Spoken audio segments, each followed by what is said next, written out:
after the apple orchard, katapos ng mainit na lugar, dito naman kami ngayon sa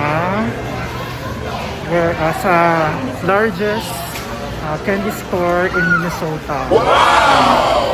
Where we can see different kinds of sweets here dito sa loob ng kanilang candy store.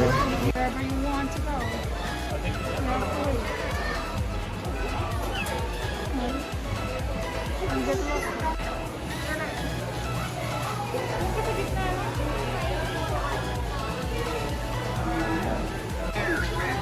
I may be an old miner, but I got some wisdom to show for all my years.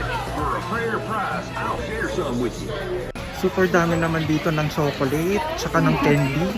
Hindi ko tuloy alam ano bang pipiliin dito. Hindi bilhin.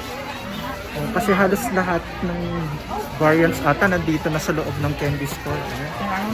Yeah, even the ones that we can see in the local department store nandito sa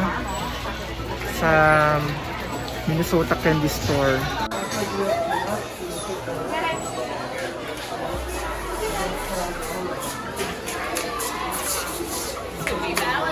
Masarap tong isang to.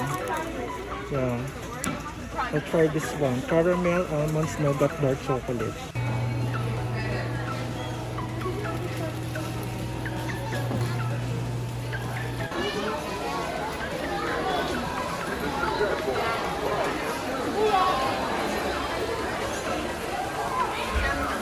So, tingnan mo, hanggang dito nakarating yung coffee ko. Wow!